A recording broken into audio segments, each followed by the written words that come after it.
ආදරණීය දරුවනි, දැන් මේ බලන්නකෝ. දැන් මේ කරන්නේ මම වෙලා කරන වීඩියෝ ටිකක් තමයි මම මේ කරන්නේ. මං ස්වභාවික පරිසරය, ස්වභා සෞන්දර්යය මේ සියලුම ඒක මේ ගස් යට ඉඳගෙන මේ එලි මහනේ ඉඳගෙන තමයි ඕගොල්ලන්ට මේ වීඩියෝ මං අරන් ඉන්නේ. ඒකට හේතුව තමයි මම පරිසරයට ගොඩාක් ආදරේ. අනිත් අය ගොඩාක් ලස්සනට විවිධ තාක්ෂණය පාවිච්චි කරලා ගොඩාක් වීඩියෝ කරනවනේ. විශාල තමන්ගේ ස්ටුඩියෝ හදාගෙන. ඉතින් මගේ ස්ටුඩියෝ එක මේ පරිසරය. ඉතින් මං හිතනවා අපි පරිසරයේ සත්තු ජීවත් වෙන සතුන් විදිහට අපි පරිසරය අපිට අයිති නැහැ. අපි පරිසරයේ ජීවත් වෙන සත්ත්ව කොට්ටාසයක් විතරයි. ඉතින් මං හිතනවා අපි ඒක සමාජයට දායාද කරන්න ඕනි කියලා. ඒ වගේ මේවා ආරක්ෂා කරගන්න ඕනි කියලා හිතෙනවා. ඒකේ ජීවත් වෙනකොට පුදුම සැනසීමක් පුදුම සතුටක් තියෙන. ඉතින් මං වෙලා හිතනකොට මට හිතෙන දේ තමයි මං මේ කරන්නේ. ගොඩාක් දේවල් මේවට තාක්ෂණය පාවිච්චි කරනවා.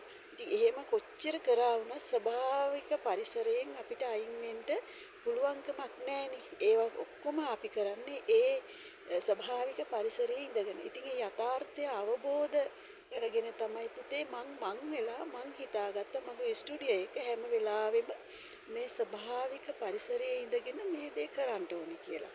එතකොට මං උන හැටි.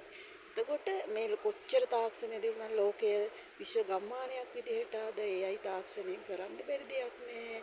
එතකොට ඒ වගේ හැම දෙයකදීම අපි කල්පනා කරන්න ඕනේ අපි කොහෙටද යන්නේ, මං කවුද, මම මොනවද කරන්න ඕනේ, මම මොනවද සමාජයට දායාද කරන්න ඕනේ කියලා පුංචි කාලේ ඉඳන්ම අපි ඒ අත්දැකීම ලබා ගන්න ඕනේ. එතකොට තමන් වෙලා තමන්ට ලෝකයට ලොකු දේවල්, වටිනා දේවල්, වැදගත් දේවල්, මිනිසුන්ගේ පැවැත්ම, විශ්වයේ පැවැත්ම සඳහා බොහෝ දේවල් අපිට නිර්මාණය කරන්නට සහ ඒවා ඇති කරන්න අපට හොඳ ශක්තියක් ලැබෙනවා ළමා කාලයේ ඉඳන්ම. ඉතින් මම මේ ළමා කාලයේ ඉඳන්ම මම ලැබපු අත්දැකීම් මම වෙලා ජීවත් වෙන්න ගොඩක් මට පුංචි කාලේ ඉඳන්ම ලොකු ආසාවක් තිබුණා. ඉතින් අපි වෙලා මම වෙලා තමයි මම හැම වෙලාවෙම වැඩ කරේ. ඒවා ඇවිල්ලා හැම වෙලාවෙම මම කල්පනා කරන්නේ මගේ දියුණුවට මං කොහොමද මගේ සමාජයෙන් මං ජීවත් වෙන සමාජයෙන් වටිනා කෙනෙක් වෙන්නේ කියන එක මං හැම වෙලාවෙම හිතනවා. ඉතින් දරුවන්ට මං හැම වෙලාවෙම කියන්නේ පන්ති කාමරයේදීත් කියන්නේ මම කොහොමද වටිනා කෙනෙක් වෙන්නේ? මං කොහොමද අනිත් අය අතරේ කැපී පෙනෙන කෙනෙක් වෙන්නේ? එතකොට මං මොනවද කරන්න ඕනේ? එතකොට මං හොයනවා අනිත් අය මොනවද කරන්නේ? ඒ වගේ වටිනා වැඩ කරන මිනිස්සු මොනවද කරන්නේ කියලා මගේ චරිතයට ගොඩාක් දේවල් එකතු කරගන්නවා.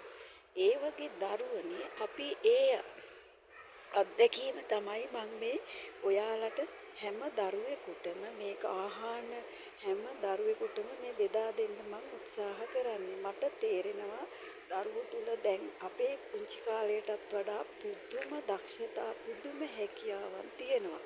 බොහෝ දේවල් දරුවන්ට කරන්න පුළුවන් ශක්තිය තියෙනවා. නමුත් ඒවා දරුවන් තුලින් අයින් වෙනවා. හේතුව දරුවෝ තමන් වෙලා ඉන්නේ නැහැ.